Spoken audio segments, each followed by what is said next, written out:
রমজানের ঈদ আসলে কাদের জন্য? রোজাদারদের জন্য। এই যে শসা 50 টাকা কেজি রমজানের শুরুতেই, রমজানের প্রথম 10 দিন ওনাদের ঈদ, এই ব্যবসায়ীদের। লেবু 100 টাকা হালি, প্রথম যেই 10 দিন রমজানের, ওই 10 দিন এই লেবু বিক্রেতাদের ঈদ। আর কি, বেগুন 50 টাকা কেজি, যেটা ছিল 20 টাকা। এই কত প্রথম 10 দিন পর্যন্ত ওনাদের ঈদ। আসেন দ্বিতীয় 10 দিন,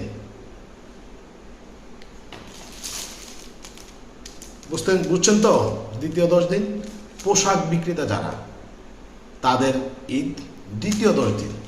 তাহলে তৃতীয় 10 দিন, লাস্ট 10 দিন এই যে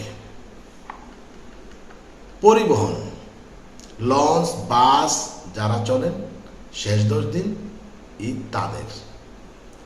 তাহলে আমরা যারা রোজা রাখছি 30 দিন, আমাদের ঈদ কবে? উত্তর দিবেন আপনি। ধন্যবাদ। রমজানের ঈদ আসলে কাদের জন্য? রোজাদারদের জন্য। এই যে শসা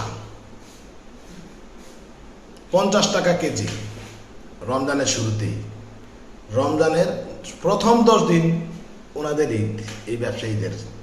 লেবু 100 টাকা হালি, প্রথম যেই 10 দিন রমজানের, ওই 10 দিন এই লেবু বিক্রেতাদের ঈদ। আর কি, বেগুন 50 টাকা কেজি, যেটা ছিল 20 টাকা। এই কত প্রথম 10 দিন পর্যন্ত ওনাদের ঈদ। আসেন দ্বিতীয় 10 দিন,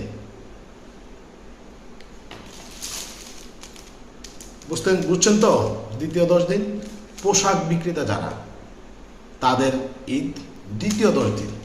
তাহলে তৃতীয় 10 দিন, লাস্ট 10 দিন এই যে পরিবহন, লঞ্চ, বাস যারা চলেন, শেষ 10 দিন ঈদ তাদের। তাহলে আমরা যারা রোজা রাখছি 30 দিন, আমাদের ঈদ কবে? উত্তর দিবেন আপনি। ধন্যবাদ।